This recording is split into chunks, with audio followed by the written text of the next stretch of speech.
You are tuning in to Faith Without Filters, an RCM podcast. All right. Bismillahir Rahmanir Rahim. Alhamdulillah. Wa salatu wa salamu ala Rasulillah. Assalamu alaikum wa rahmatullah, everybody. As always, we begin by praising Allah, sending peace and blessings on our beloved Prophet sallallahu alaihi wasallam. Welcome to Faith Without Filters. This is RCM's first ever podcast. And for those of you that are brand new people to RCM, never been to a program or seen what we've done, RCM is a Roswell community masjid located in Roswell, Georgia. I am the resident imam. Arshad Anwar is my name. And I have been serving this community for the past, this is my sixth year. Alhamdulillah, started in 2015. And I love what I get to do. And this is just another opportunity for us to provide a service to our community, especially during these coronavirus days where everybody is kind of quarantined and kept at home. And I am joined with our Ustada Fatima Let. Assalamu alaikum, Ustada. Walaikum salam. Hello, everybody. I'll let you introduce yourself. Oh, interesting. Well, I am the Ustada here at RCM, and I've been here for 2 years. I think 2 years. Inshallah. Yeah. I can't believe it's been 2 years already. Alhamdulillah. So I really enjoy also working at RCM because, like Imam Arshad mentioned, it's like you get to do all the things that probably can't do other places, and be able to really help the community and being able to really actually grow with the community. And so this is one of the things that we felt like will be very beneficial for our community members. And that also we have very nice conversations together. So why not just bring those conversations to the public eye? Absolutely. And so basically, Faith Without Filters is going to be you and I just talking, right? We're going to be talking about questions that we're fielding from our community. So you're in Dallas still, right? Yeah, I'm here in Dallas. And so you were getting questions from Dallas, or was it people from Atlanta that were sending you questions? I think it was a mixture of both. So there were like a bunch of people from Atlanta that was sending me questions, and maybe like 3 or 4 people from Dallas here. So the Atlanta community was more active. As long as the Atlanta community was more active, that's what I want to hear. Pretty much. I sent a bunch of my people over to your Instagram though first to ask you some questions. Yeah, I got some new followers, and that was pretty cool. So anytime you can send me more followers, I always appreciate that. So let's jump into it. So we're gonna kind of go back and forth. I'll ask a question that was sent to me. Then Ustad and I will talk about it, and then you can ask one of the questions that was sent to you, and let's just see how many we can field in this episode. Episode 1. What is it? Star Wars, right? Episode 1. Okay. Anyways. Not going to get into that. I never watched Star Wars. All right. Oh my God. Well, you know what? Star Wars or Star Trek, Star Wars. I could never really tell the difference. We're probably going to lose some audience over this, but yeah, that's okay. All right. So I got a question. It was more like a suggestion, something they wanted us to talk about, and that was about self-compassion and forgiveness. There was a comment that, sometimes people can be really hard on themselves. And from a faith perspective, I guess, what are some thoughts we can present about self-compassion? I guess does that make sense? Yeah, it does. I feel like especially in the world of everyone tries to be like really perfect, where it's like, okay, I need to make sure that I'm doing this, I'm doing that, I'm doing everything in the best way that I possibly can. And so anytime you fall short of your definition of perfect, then you kind of kick yourself for the most part. You like start talking down to yourself, start treating yourself badly, and I think that a big part when I think about this, I think about the hadith of the Prophet when he talks about someone who commits a sin or makes a mistake, that they should follow up that bad sin with a good deed because then it wipes out the sin. And it's not talking about a tit for tat. What it's letting you know is about self-compassion. That is like literally what it's talking about, in the sense of letting you know that you have good in you despite the mistakes that you make.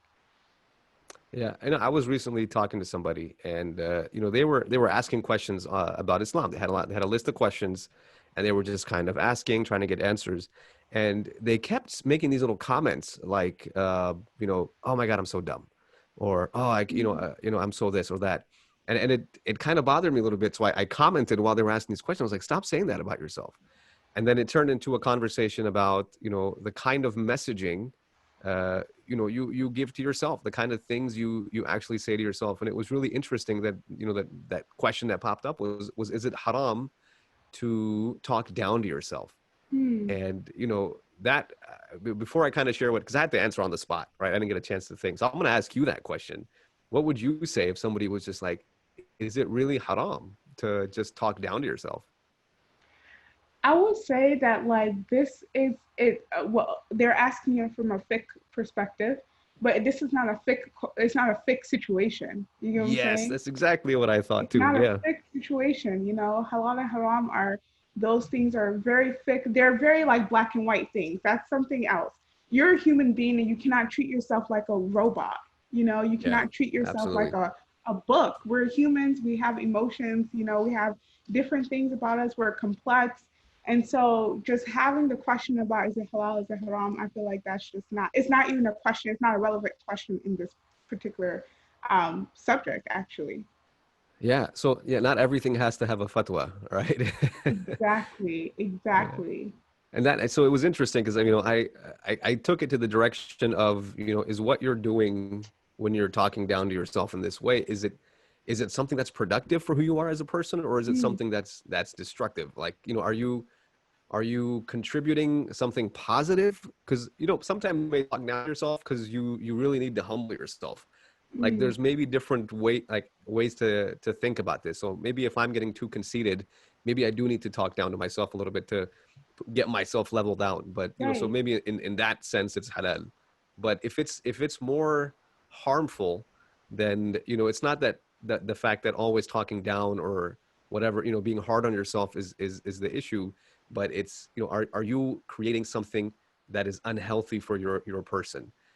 And so in the Quran, there you know there are things about not harming yourself, not hurting yourself unnecessarily. And so if anything, I guess you're contributing when it comes to, like, you know, not being compassionate to your own self from that perspective, it would probably be opposite of what the religion intends, right?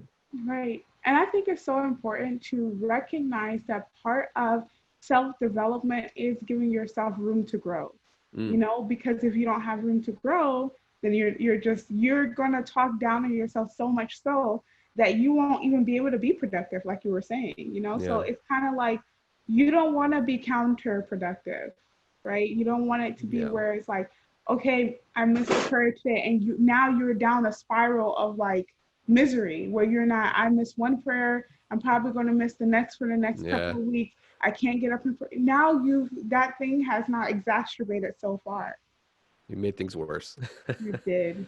So what are some things that you would suggest to people that want to be more compassionate with themselves? Self-care tips, right?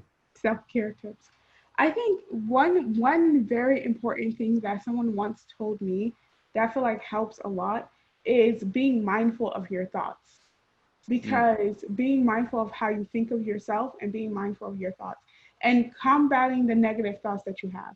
Because sometimes we even say things like you mentioned, like in passing, like, man, I'm so stupid. Like, oh, I suck at yeah. this, I suck at that. Next thing you know, like you've been just putting yourself down subconsciously this entire time. You didn't even realize it. And so being mindful really helps where you say, you know, if something happens that wasn't the best, like, oh man, I didn't get it this time, but inshallah, I'll get it next time. Like things like that. Being very particular about how you think about yourself. I Yeah. think another thing that helps me in that too, like personally with being like more positive and stuff, is that I think about how Allah subhanahu wa ta'ala like created us and he says that وَلَقَدْ كَرَّمْنَا بَنِي Adam, that he has made, you Mm, know, human beings like just dignified and honorable people. And part of being dignified and honorable is that like I feel like it's like a responsibility that Allah subhanahu wa ta'ala has given me. And so I cannot talk down on myself or be like mean to myself because yeah. God made me honorable. That's an interesting point. It's like you've been given that honor as a human being by your creator. And I guess just like you would be, you know, harming other people by being not generous, not kind in the words you speak to them, it's kind of the same thing when you're speaking to your own soul. That's Yep. interesting. Yeah, mashallah. You know, there's also this like when practically people talk about, you know, being productive and and successful and all this kind of stuff, you see people practicing this thing where they speak to themselves, where they talk to themselves. So we have these concepts that already exist in society, like you have a pep talk. Yeah. Whenever before a game in school, you had a pep rally, and the entire purpose of that is to create a positive feeling inside of you. Now Hmm. you can, when we had pep rallies, and I think our football team rarely ever won, right? I'm not going to say which high school I went to. Like we rarely ever won a game, but every pep rally was crazy. Like everybody Yeah. was so excited. And it was just the environment that was created. And, being compassionate to yourself is kind of creating that environment. It's not about the results, right? So whatever you're facing in your life is, you don't control the outcomes, but the kind of effort you put in is likely, reflected by the kind of messaging you give yourself. So, we do public talks, right? And if before we get up, on stage to go in front of people and give a talk, if somebody tells us things like, oh my God, you look so weird, your voice sounds off, Oh my and God. how do you think they're even going to listen to what you have to, Oh my like, that's going God. to put thoughts in our heads, right? It's It's just going to gonna make us destroy so nervous you. that it'll It's gonna destroy, destroy and you get in you. front. But It's if gonna somebody like destroy really you. builds you up before you go and speak, then you yourself, the effort you put in yourself is just so much greater. And I think that's kind of what, the good thing about being compassionate with yourself is it's allowing yourself to put a better effort into what it is you're Hmm. doing. Even if you're covering from something, allow yourself to put that better effort by being a little nice to yourself, surrounding yourself with people that are going to be positive, being a little bit more positive with yourself as well. Because again, you are what you say is kind of, that's why, by the way, this is interesting. This is kind of a side point, but I have always looked at dhikr from this perspective. This is how I've Hmm. always tried to understand dhikr. So, you're repeating things over and over and over again.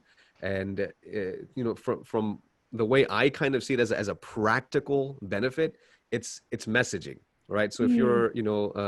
if you're just saying la ilaha illallah, you're just reassuring yourself with that Yeah. message that, there Yeah. is no God, Allah is in control. If you're just Allahu Akbar, Allah, you're just reassuring yourself. And it's literally like, looking in the mirror and talking to yourself and saying things like, you are great, you are good, you got this, over and over again. But then you're just putting those extremely positive, Vibes. messaging in your life. And the Vibes. salawat, Vibes. what? Vibes. Vibes, yeah. And even with the salawat, right? Just kind of reminding yourself about the Prophet ﷺ and who he was and your real purpose. So I've always, being compassionate with yourself through dhikr is also something that's really, really beneficial. And I think people kind of underutilize the value of dhikr. I don't know. I completely agree. I think that, especially when you are saying things like La ilaha illallah or La hawla wa la quwwata illa billah, like there's no power except for the power that Allah subhanahu wa ta'ala has. Like these things really take a lot of pressure off of you. Yeah, Like you put as much effort as you can in and you say, okay, I'm leaving the rest to God, right? Like that level of just faith and reliance on Allah subhanahu wa ta'ala takes that pressure off of you. And now you don't feel like, okay, well, everything is my fault, everything's my problem, everything is this, everything is that. It's like, yeah, okay, well, it's meant to happen, will happen. yeah. SubhanAllah, it's amazing. It's amazing the kind of vibes, like you said, you can get based on what you surround yourself with. So what was a question you got? What was a Dallas question? Oh, it wasn't a Dallas question, okay? All right, this wasn't, listen for my Dallas people out there. Imam Arshid is coming for your lives, but it's okay. I got him. I don't know where this question came from in the world, but the question that I got, and I want you to answer this from the Okay. most technical aspect that you can answer this question, Imam All right. Arshid. Bismillah. What is the Islamic ruling on time traveling? The Islamic ruling on time traveling. Oh Yes, wow. You know what? We can apply our principles here, right? you If you we don't are have any, humbly right. I'm humble. I'm humble, yes. And therefore I am humbly. MashaAllah. Okay, Yeah, I'm not okay. I'm not always, are you Hanafi? Just for the record here, since we got this on record. What are you? What is your fiqh? My fiqh is whatever I study MashaAllah. when I study it. There we go. Alhamdulillah. So you got nothing, right? Okay.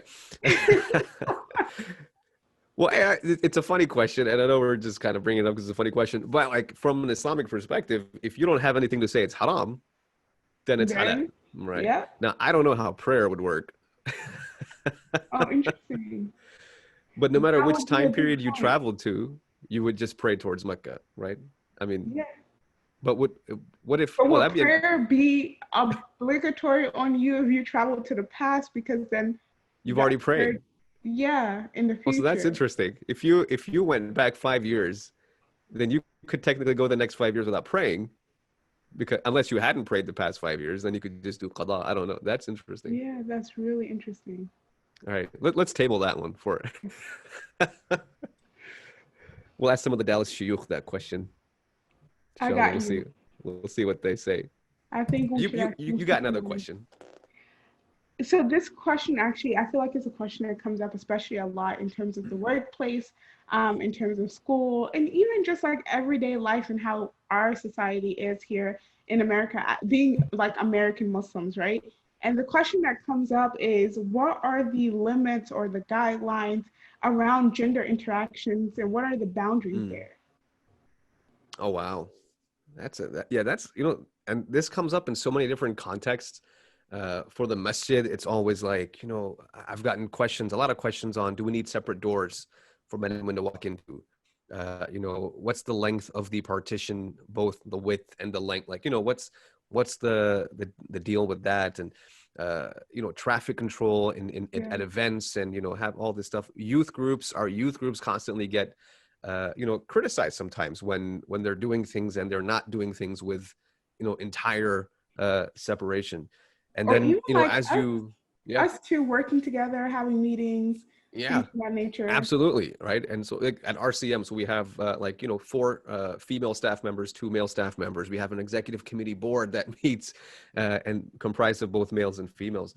And it's like in every generation, this generational level, this question is getting asked, right? Nobody really has an issue with it at like a pre-K kindergarten level. We start getting into Right. elementary school and start talking to boys and girls about what it's like, and what are the rules. And then you get into your teenage years where everybody basically breaks those rules uh, until they're like married or something. And then you have that next part in your life where you're working, and not especially here where people don't understand Yeah. some of our issues. But for one of the ways I always try to kind of just address this issue is, number one, I always ask people to just be normal. and Mhm. and that normal in an Islamic sense. And again, we have we if you look at the interactions at the time of the Prophet sallallahu alaihi wasallam, and we're not going to be any more righteous than the Prophet sallallahu alaihi wasallam and the companions radiallahu anhum. And it's interesting how people can read information, and this is just like an academic thing, right? So you have a text and a hadith, and it's always interesting how someone that already feels a certain way will Mhm. understand a text and decide that this is what it actually means, right? And so it has a more, for lack of a better word, conservative meaning. And I don't like those words very much because I don't think they're very well defined. And then somebody can say, well, this has a more like open or Liberal. liberal, yeah, liberal meaning. And I don't like these words in a religious context because I don't think they make any sense. But it's if we look at a text that gives us guidance, but then you also look at the texts that demonstrate interaction for you. I think that's the better approach in trying to understand what was it like for the people in Medina, in Mecca, with the Prophet sallallahu alaihi wasallam.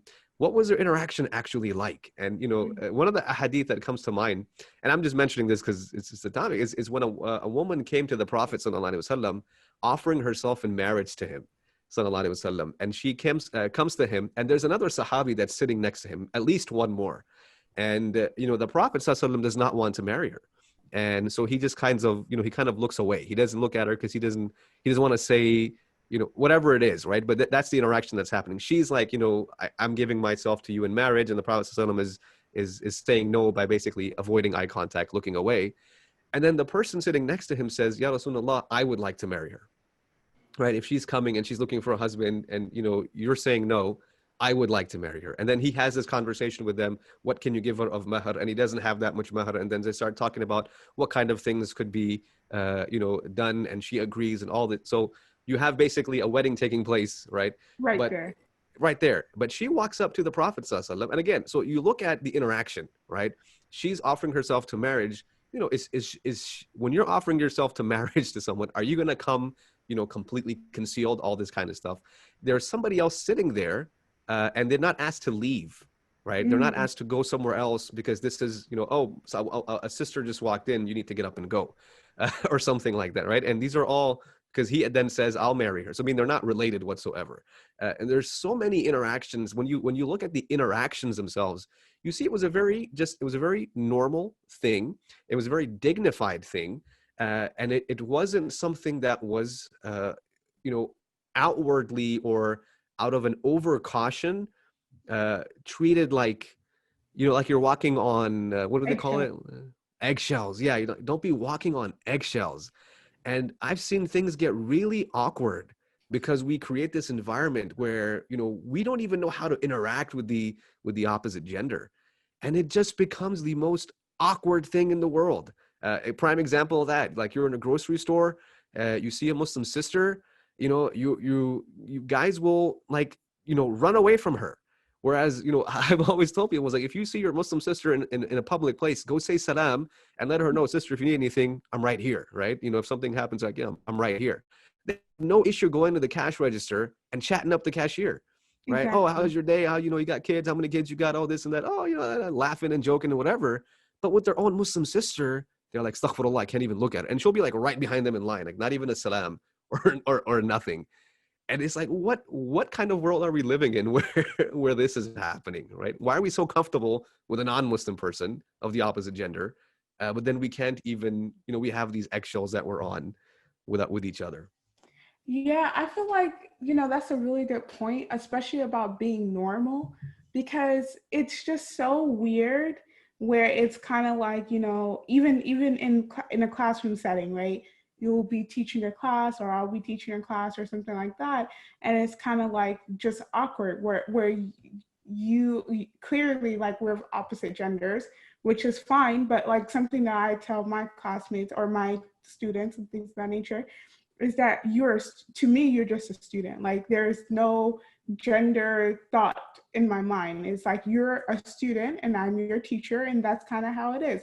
But because the Muslim community sometimes takes things so far in trying to prevent something, that it ends up creating a problem. Yeah. Like, there's this huge problem that becomes created. And so as a result of that, you have a lot of girls in the community who feel marginalized, Yep. who feel like they're unseen, they're unheard, um, and things of that nature. And then you have a lot of young guys, especially in the community, who end up going off and, like, just having all these non-Muslim friends, and like being able to feel more comfortable with people who aren't Muslim.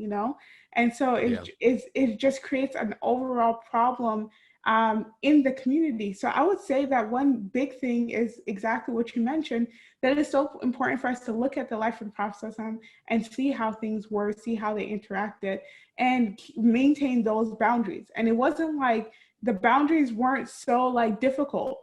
It was about just giving each other respect, like Yes. you will Yeah. respect any other person. You give each other respect. Part of giving respect is giving salam, Yeah. returning salam. And you made sure that you weren't in any compromising situations. You know what I'm saying? And even, I don't remember exactly the words of the narration, but if I'm not mistaken, it was like after one of the battles where, there was a woman who came to talk to the Prophet, and there was a young Awesome. companion next to him. And the Prophet told him to, like, look away. Like, he made him look away. But that's because the situation was compromising. Like, Yeah. he could tell that this guy was attracted to her. So he told the guy to do what? Look away. So when something is, like, stirring up inside of you, then you just remove yourself from the situation. Yeah. That's what we SubhanAllah. learned. You are normal as you can be. If you feel something, then you say, you know what? It's best that, I don't really interact with this human, and you keep it pushing. Yeah. So I don't know. In my head, it's not as complicated, No, but you're absolutely right. Yeah. yeah, But I do have a follow-up question. Okay. Do you believe that, like, because this question comes up a lot too. So when we say, okay, you just be normal, then people say, well, I get girls, especially, I want to say especially, but girls, because I deal with girls more, they will say things like, I get along with guys more, so I have guy friends, Mm, like close guy friends. So what yeah. do you think about that? That's interesting. I grew up, the majority of my cousins are women, right? So the majority of my cousins are female.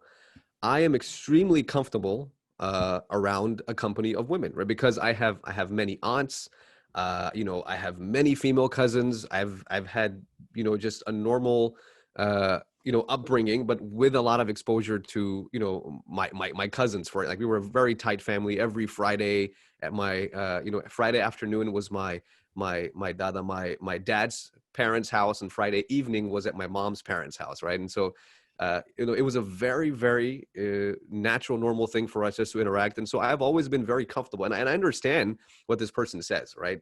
At RCM, for example, right? We have two male staff members and we have four female staff members. And we tend to get along perfectly fine because, there's no baggage of awkward interactions, right? Mm, Awkward interactions. And so when somebody says that, I get it. I get and it probably has a lot to do with, the experiences you have growing up. What kind of family you had, what kind of friends you had as a child, because children, they get along with each other. They don't care if it's who's a mm, boy, who's a girl. They just play with each other, right? right. My daughter, my youngest, who is now 5, and this is that weird normal father thing that happens when you grow up, and she'll just be like, yeah, I was playing with Muhammad today, and you're just like, Muhammad who, right? You do this weird, like, it's just automatic as an adult. Yeah. But as a child, they don't care. They don't, there's none of that. And so a lot of your experiences might, and I believe it, that maybe you do get along better with guys because you just don't like the way other girls your age are. Maybe, that's something like that. But, there's not, there are definitely limits, right? There are definitely limits Right. that we have as Muslims, and we just want to be mindful of that. And when I say normal, normal means what you just said. Like, there's this, that the norms of Islamic behavior is normal, Mm, right? And so respect, generosity, kindness, and those aren't things that are exclusive to people that you get along with, and they're not or exclusive don't. to people that are your friends, right? So Mm, there's all of that, you have to have with your parents, your community members, your neighbors, non-Muslims, and your Muslim friends. And so those norms of behavior are very important. And then there are also norms of, like, like, should like a guy and a girl be hanging out all by themselves? No, like, that's just clearly there's religious text on that, right? That the yeah. third of them will be shaitan. If you're inaccessible, that's problematic. And we all know that, we all understand that, and at some point we've all experienced that, right? Especially if you grew up here, you went to high school, and even not just here, right? It's just anywhere. It's a natural thing that you Hmm. that you experience. So we have our norms, right? And our normal is defined by Allah and the Messenger. And Mm, again, it's what you said. It's that character. It's that those ethics that you have. One of the best rules that I love, and so we do our youth group gathering sometimes. You're also one of the mentors for our youth group.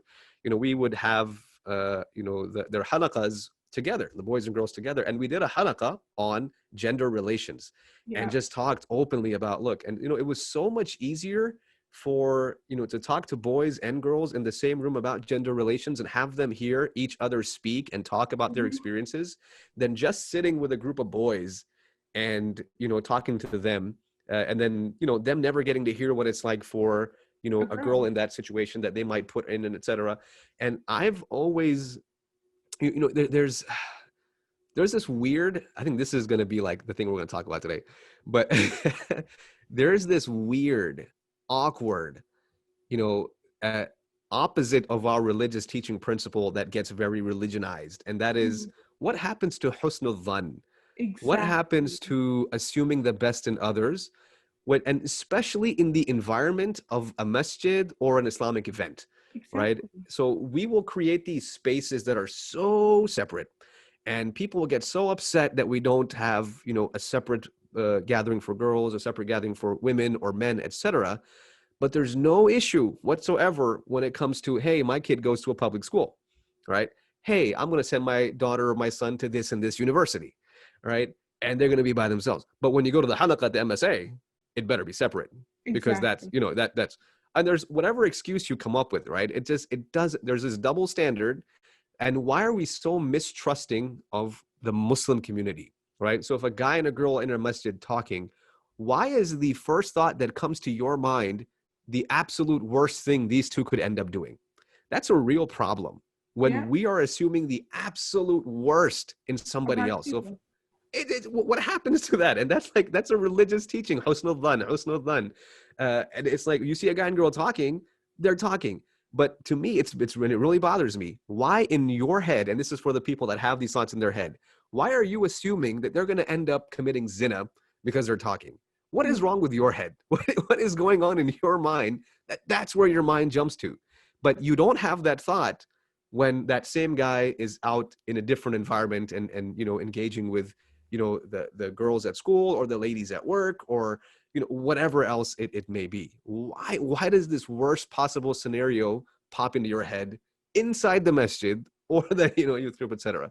And part of it, by the way, is the more unnatural you make things, the more difficult things become. And you brought that point up about uh, Exactly.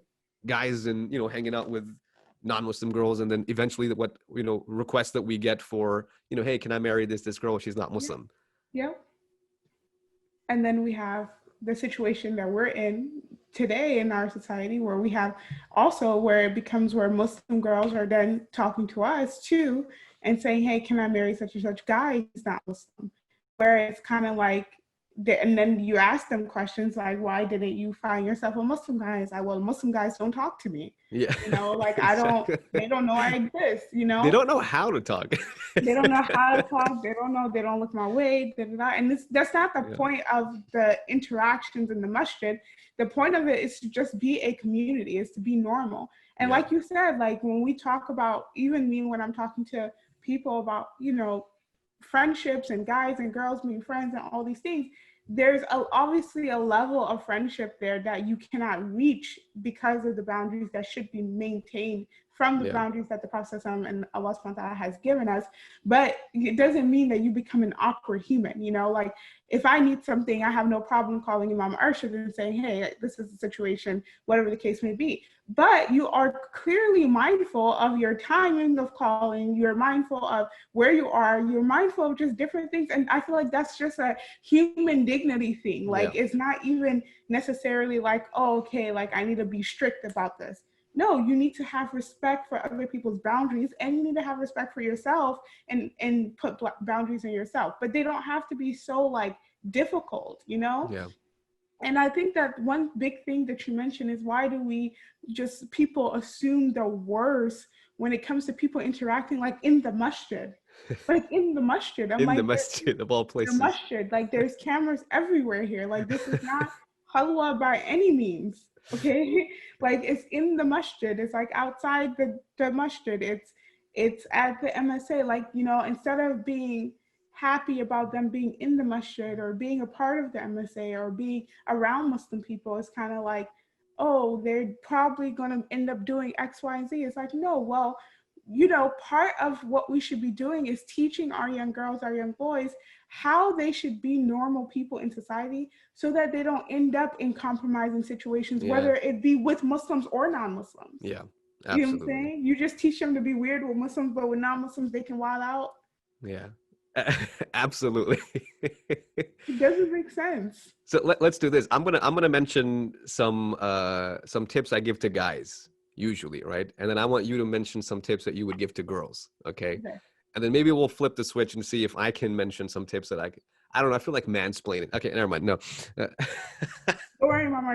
I won't put you on Twitter and tell everybody you're mansplaining. Okay. Well, we're gonna be. This is gonna be available to the public. But all right. Anyways, so one tip I give to the guys, and this is, you know, a part of a principle in our religion, and it's a rule. It's amazing, like how society functions, right? And so the Deen gives us very practical things, and it's amazing how, for productive reasons, society will come up with these rules anyway on their own, and it's really interesting.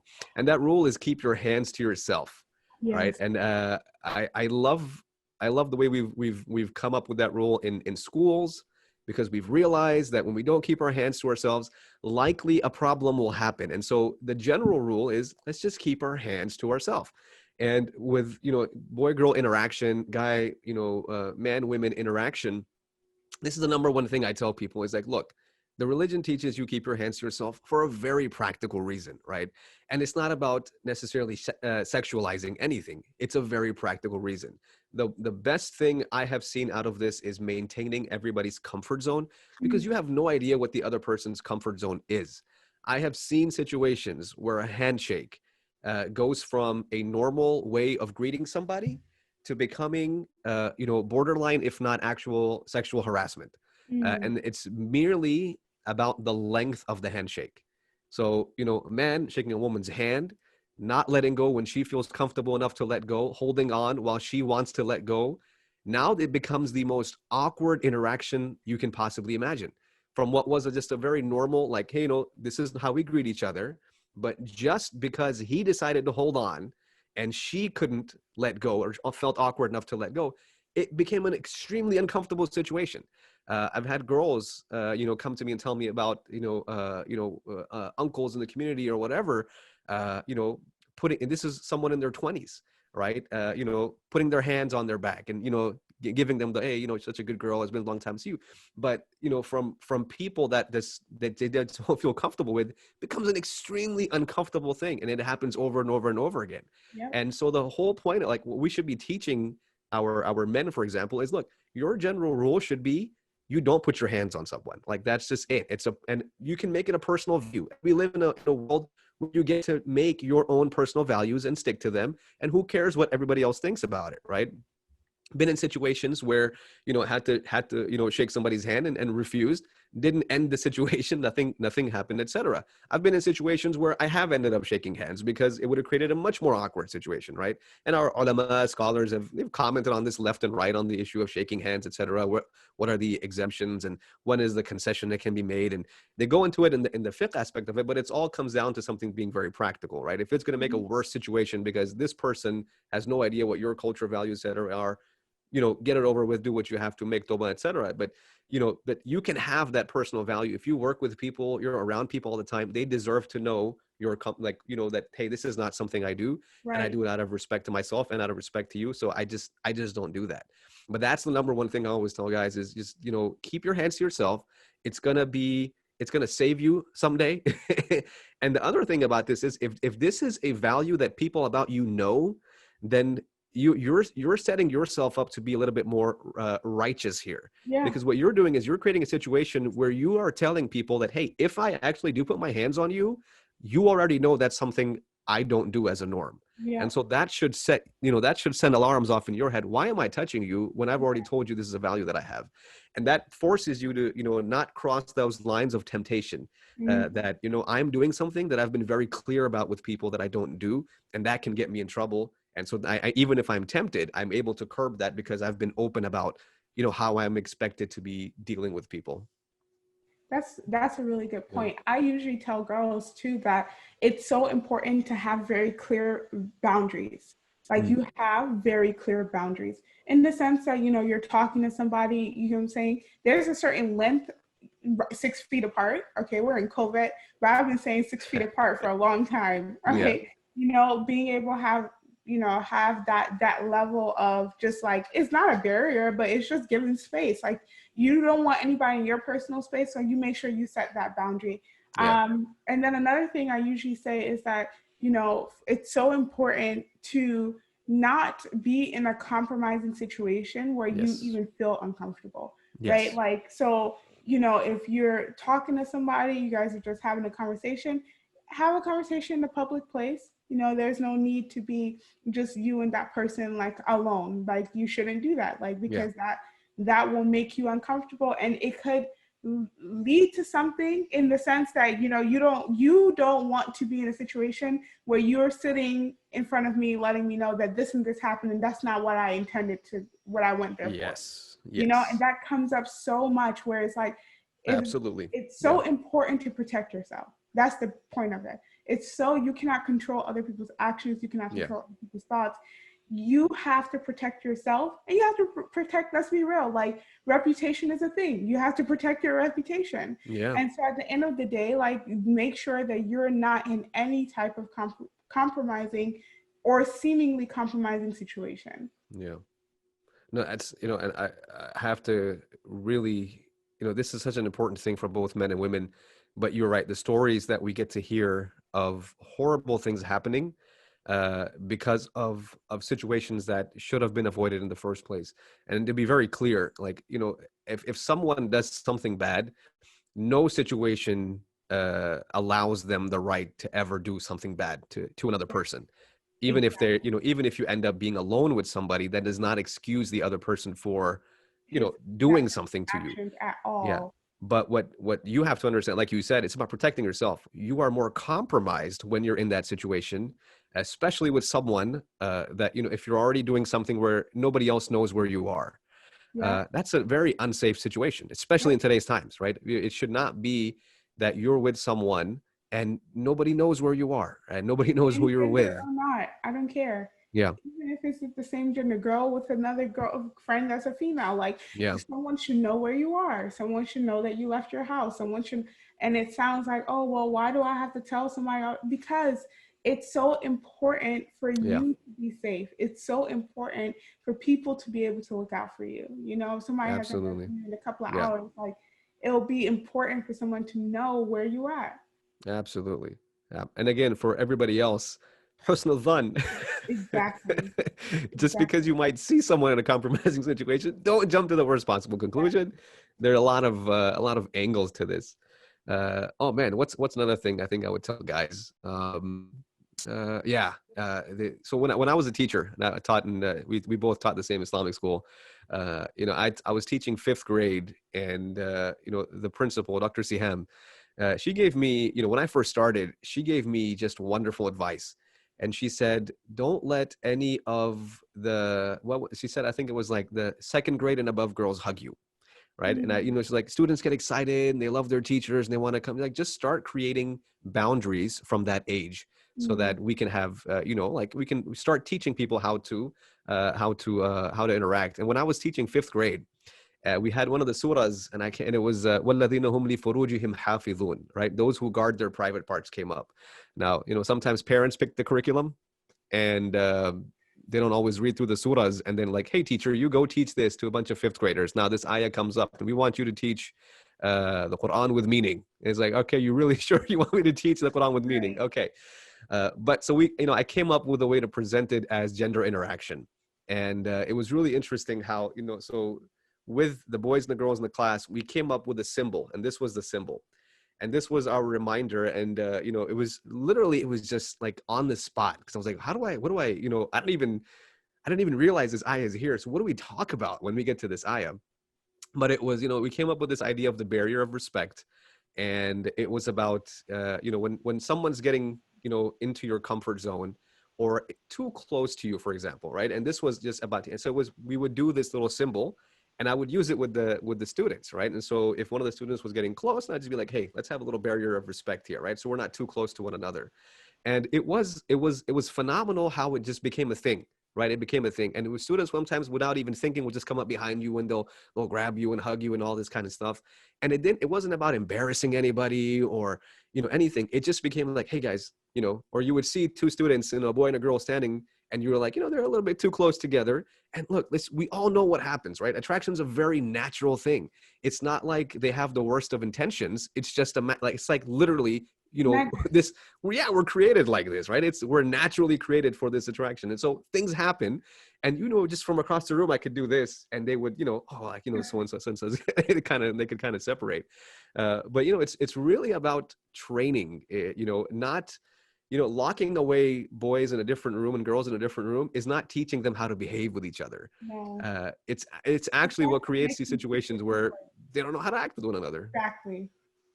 It Yeah, actually makes the situation worse. it does. It does. I think another advice, some advice that I give my teenagers, because I feel like teenagers are a different breed sometimes. The advice that I give my teenagers is that I tell them all the time, like, I understand, especially girls, like, I understand that you may get along with guys better and like all this stuff, but that guy is not your end all be all friend. Like, Yeah. that's not the friend that you run to as soon as you have a problem. That's not the friend that when you're sick, they're bringing you soup. Like that's not a friend. That Yeah. is a person who you're interested in them and they're interested in you. You know, Yeah. and so it's so Which important. technically there's nothing like, we don't Exactly. have to make that an evil thing. We can It's take not that an to a evil positive thing. place. You definitely take it to a positive place. So Yeah. which is why I always follow up with, if you're not ready to embark on that type of relationship, you shouldn't, Yeah. because there are Yeah. rights and regulations that go with that. Yeah, You know, people absolutely. have rights, people have you, and you are not allowed to violate those rights because they're the rights that God has given them. Yeah.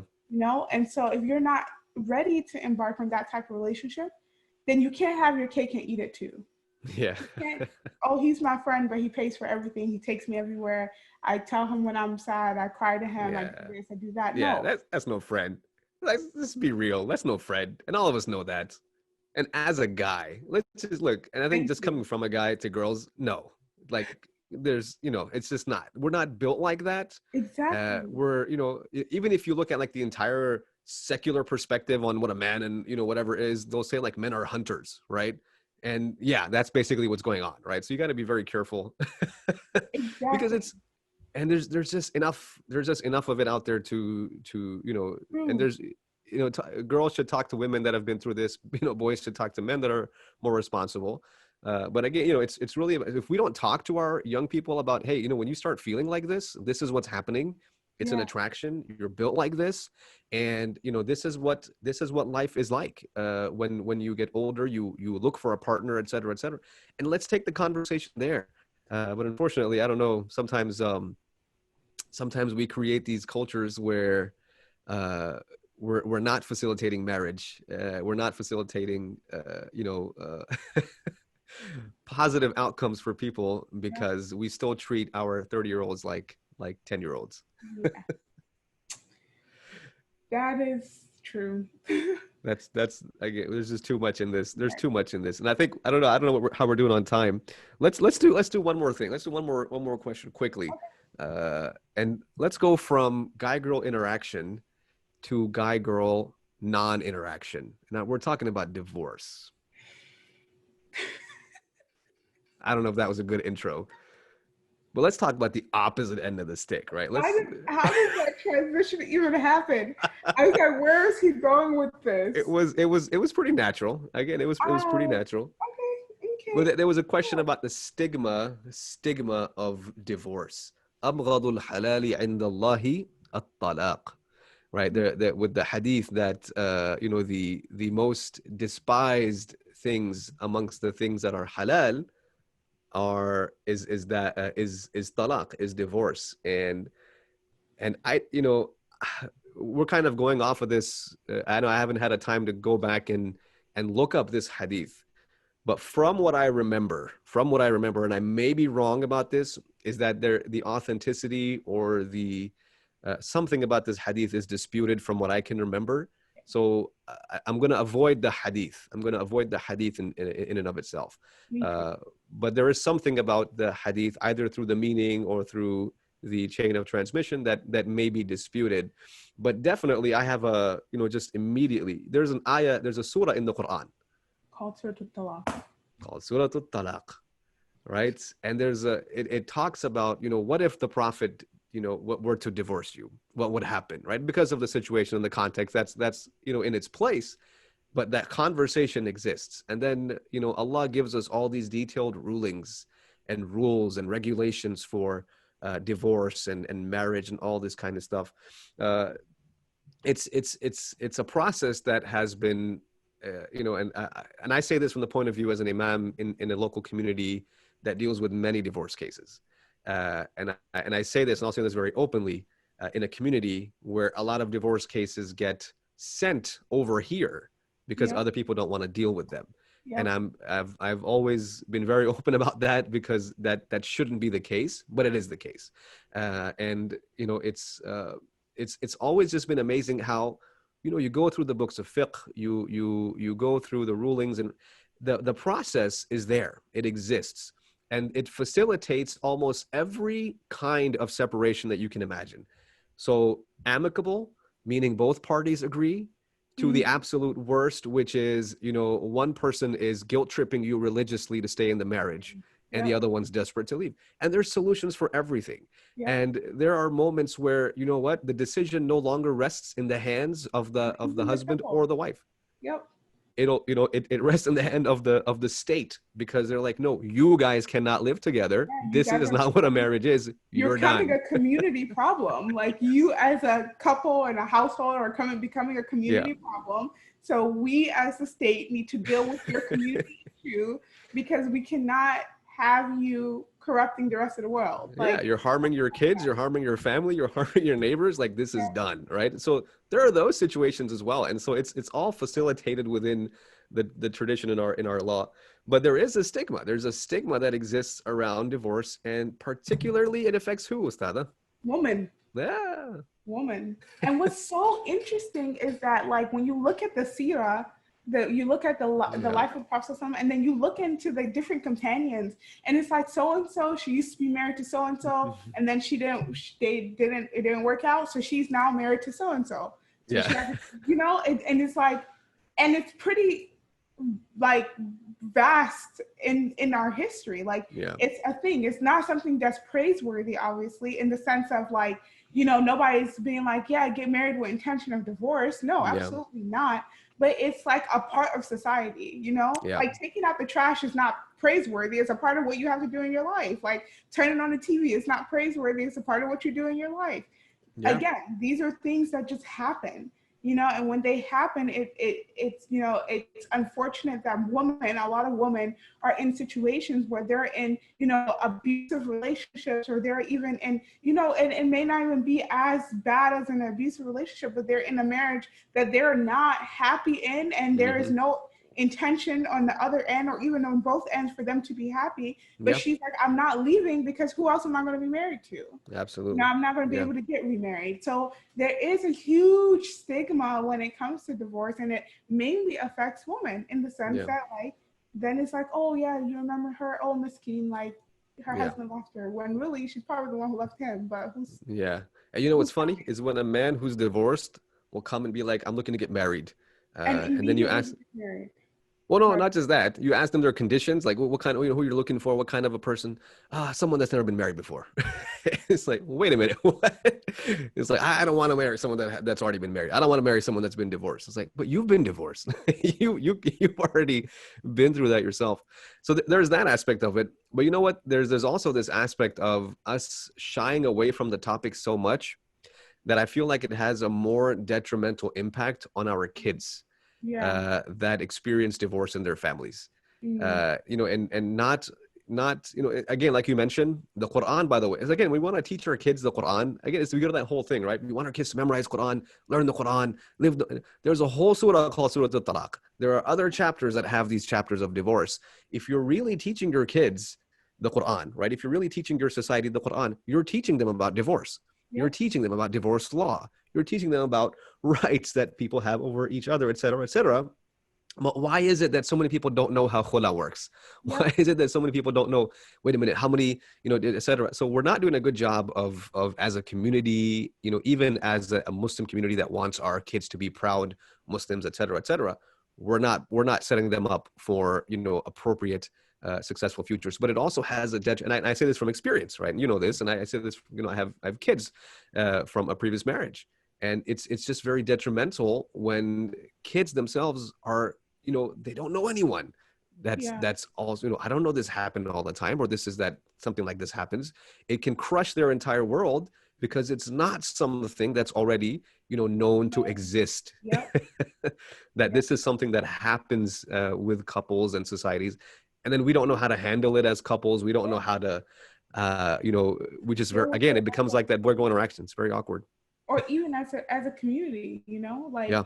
and then community members see these kids who their parents have separated, Yes. and they Oh say, God. oh yeah, that child comes from a broken home. Broken home. That is Oh what I God. hate the most. Like Yeah. they come from a broken home, or he or she came from a broken family, and Yeah. it's like then you have the kid wondering, well, what's wrong with me? What's wrong with my family? Yeah. How come my Absolutely. parents, are broken? Why do they have to break our family apart when that's not the case? That's not what divorce is. It's not a breaking a family, it's Yeah. actually meant to be there, because if you're in a relationship that is, there's no way of, living as civil human beings that respect each other's rights, Yeah. that's a broken family. When you're disrespecting someone or not giving somebody their rights given to them by God Yeah. in their house, like that's a broken family. That's right. That's absolutely right. And so, that's why the scholars would say that, divorce can take on a variety of rulings. Sometimes it can be mandatory. Yep. And that's why it'll be out of the hands. Yep. And, there's so many ayat that talk about it, but, there's even the ayah that talks about, somebody, a representative from her family, representative from his family. And in certain madhabs, in certain madhahib, that decision now rests in the hands of these two representatives, not even the husband and wife, because they're saying, look, I'm letting you take over my side because I can't talk to this person. And the Yeah. other person's doing the same.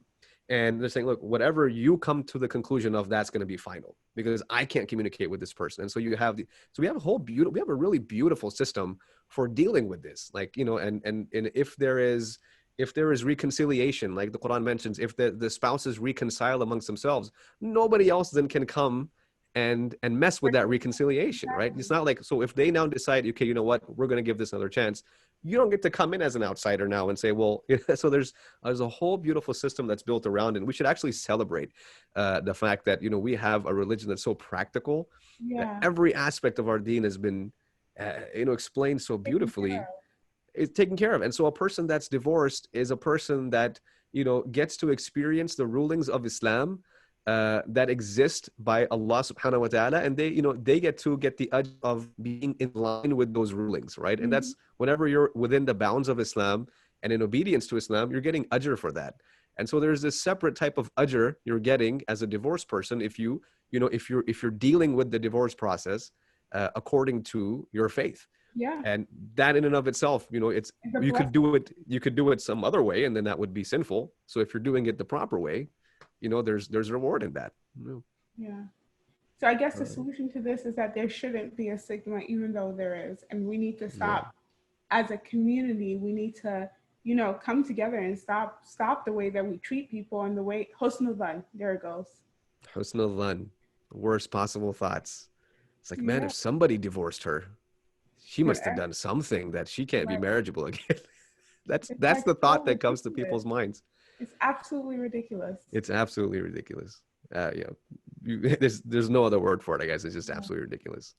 But yeah, so I think we have too many stigmas in our community that we could probably dedicate entire episodes to talking about. Stigma. Oh yeah, but We for should all you, yeah, go ahead. call we should have called the podcast stigmas, not faith Oh, without filters. ah, I think we're doing a good job of keeping the filters out of this. It's good. It's good.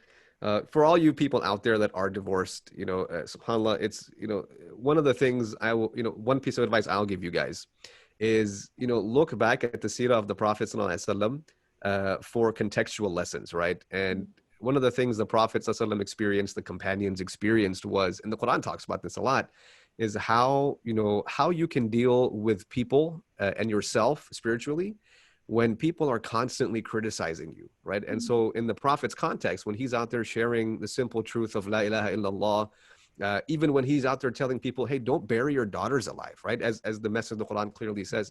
So he's saying things which in society are creating like, why is he talking about this? Because this is what we believe about such and such an issue, whatever.